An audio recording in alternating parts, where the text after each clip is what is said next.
La nouvelle Galaxy Tab S9 Ultra est là, et c'est pas n'importe quelle tablette. Perso, c'est vrai qu'en presque 10 ans d'existence, la seule tablette que j'ai toujours eu plaisir à utiliser, c'est l'iPad. Non seulement parce que l'écosystème Apple, c'est mon truc, mais également parce qu'iPadOS, c'était la plateforme qui était la seule à vraiment tirer parti du format tablette. J'ai bien dit « était » au passé, aujourd'hui c'est plus vraiment le cas. Et en plus, si la S8 Ultra de l'an dernier avait effectivement quelques points positifs face à l'iPad, la S9 réussit à avoir de vrais arguments parce qu'elle ne fait pas qu'imiter la tablette d'Apple, elle fait différent. Et je dois bien avouer qu'avec cette dernière édition, je commence à un petit peu envier les utilisateurs de Samsung. Vous regardez Nightech, c'est Thomas, et aujourd'hui il faut que je vous parle de mon expérience avec la Galaxy Tab S9 Ultra, tout de suite après un mot de notre sponsor, NordVPN.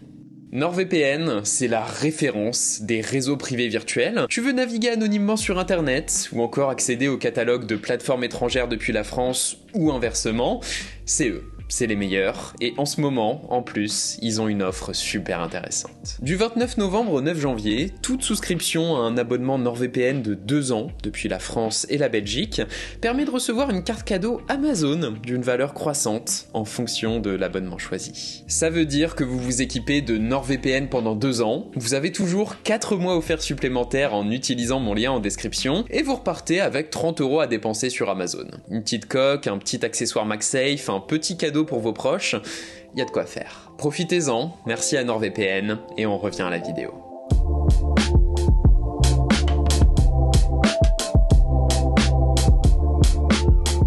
J'ai vraiment adoré redécouvrir la Ultra, parce que c'est avant tout une vraie claque technique. Elle est immense, mais tout en finesse, lourde, mais avec une impression de légèreté grâce à la répartition de son poids sur toute sa taille, et surtout, elle est fine, mais elle inspire confiance, elle semble solide et super bien finie. C'est du Samsung haut de gamme. Merci d'ailleurs, cette année Samsung m'a prêté le modèle crème qui est clairement le plus beau avec sa robe argentée et surtout sa construction tout en aluminium, à l'exception de l'emplacement pour aimanter et recharger le S Pen fourni dans la boîte. Très cool ça, même si à côté, le book cover avec son combo clavier et trackpad, lui, il est toujours payant et bien payant. Rien de bien nouveau du coup vous me direz. Oui, parce que la S9 Ultra, c'est avant tout une mise à jour technique. La principale nouveauté est le passage du Snapdragon 8 Gen 1 au 8 Gen 2. C'est bien, vous suivez, mais c'est pas du tout négligeable. Tout est plus fluide sur la S9. Le boost de performance et de fluidité est vraiment palpable. À côté de ça, il y a toujours 12 ou 16 Go de RAM aussi. Donc vous aurez beau faire, ouvrir toutes les applications, tous les jeux que vous voulez, en même temps, vous ne trouverez aucun challenge hors de sa portée sur Android. Et ça, c'est déjà assez incroyable, parce que c'est loin d'être le seul argument de cette tablette.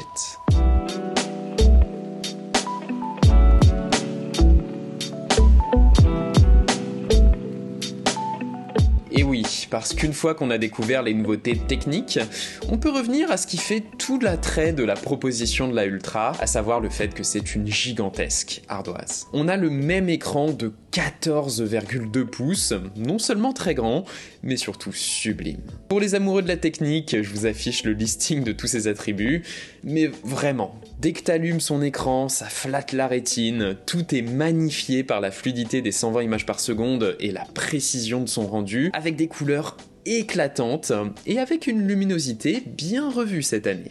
Samsung sait faire de l'OLED, clairement, et je me suis vite rendu compte que c'est tout simplement le meilleur écran que j'ai jamais eu. Et j'en ai eu pas mal, des écrans.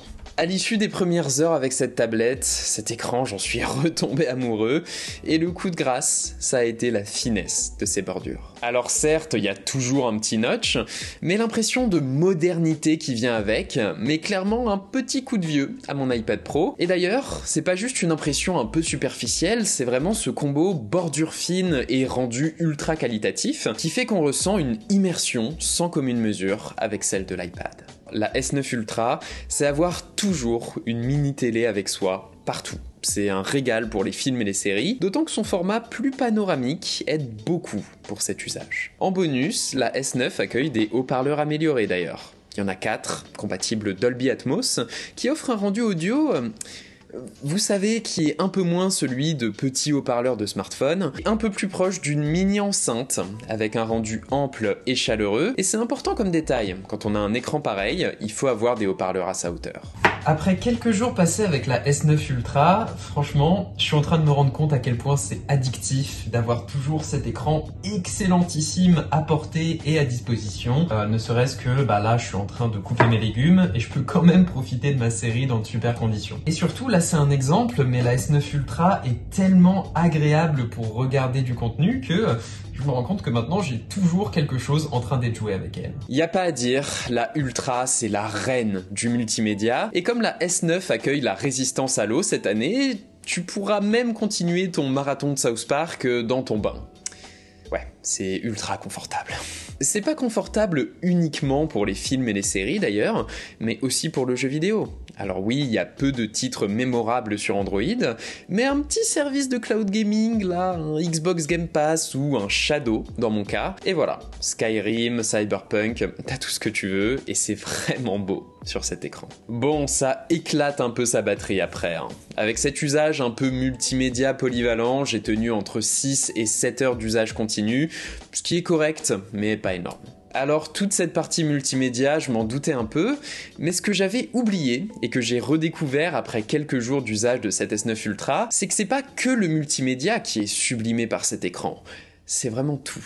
Rien que le surf web devient immersif sur la S9 Ultra. Que ce soit juste lire des articles avec une grande quantité de texte affiché sans avoir besoin de scroller, ou encore profiter des animations sur le site d'Apple, pourquoi pas, c'est con, mais on en profite super bien ici. Non, vraiment, c'est une tablette incroyable pour le divertissement grâce à ses technologies et à son format. Là-dessus, c'est vrai que l'iPad est un petit peu loin, mais en continuant de l'utiliser, je me suis vite rendu compte que c'est à double tranchant.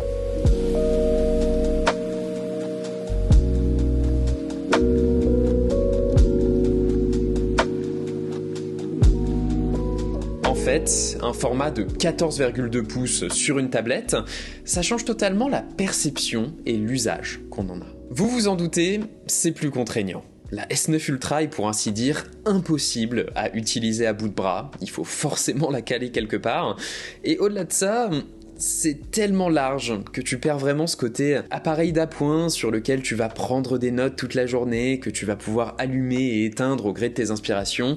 Tout ça, ça devient un peu compliqué avec ce format. La S9 Ultra, c'est un appareil que tu vas utiliser avec intention, c'est un peu plus proche d'un ordinateur, et Samsung le sait très bien, puisque la position la plus intéressante de cette tablette, c'est encore son mode DeX. Le mode DeX de Samsung permet de profiter d'une interface d'Android revue pour se calquer sur celle d'un ordinateur. Pensez à un Chromebook avec One UI, et voilà. Je l'ai beaucoup apprécié pour tous ces moments où je me pose juste à mon bureau, et j'ai retrouvé un vrai multitâche. C'était super agréable pour écrire, avec beaucoup de fluidité d'ailleurs. Mais bon, là-dessus, j'ai vraiment pu regretter le manque de précision du trackpad de la book cover. En lui-même, c'est du bon matos cet accessoire, même si c'est vrai qu'il est peu inspiré, mais c'est pas juste le matos qui compte, c'est aussi comment il est optimisé dans le logiciel. Et là, il y a plein de petits détails qui fâchent, genre tu peux pas arrêter de scroller en double tapant sur ton trackpad, ce qui est pourtant une gestuelle ultra naturelle et évidente, que ce soit sur Windows, Mac et iPad.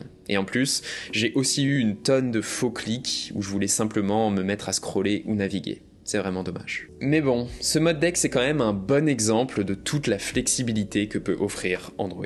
C'est un vrai plus par rapport à un iPad, et ça permet aussi de contourner les problèmes d'affichage et d'interface un peu trop large qui sont typiques des applications Android sur tablette. Elles sont toujours loin d'être toutes optimisées pour ce format, mais c'est à nuancer désormais.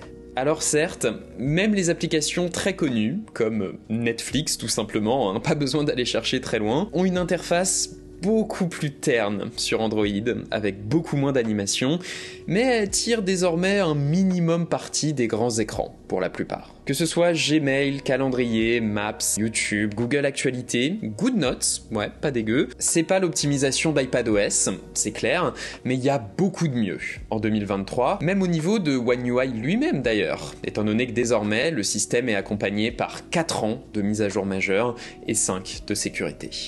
Pas mal.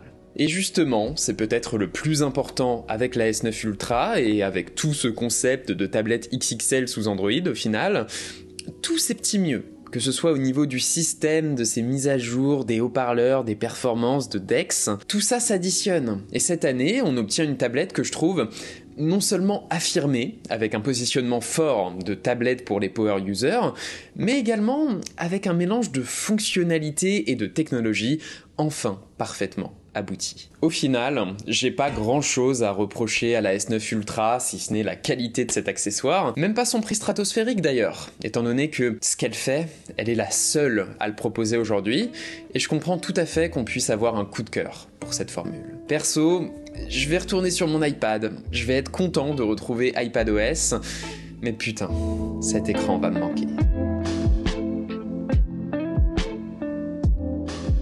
Voilà, c'était Nightech, c'était Thomas, j'espère que cette vidéo vous aura plu, qu'elle vous aura éventuellement aidé. Si c'est le cas comme d'habitude, vous savez très bien quoi faire, n'hésitez pas à me suivre sur Instagram et X, Twitter. Moi je vous dis à jeudi prochain tout simplement. Prenez soin de vous, à la prochaine.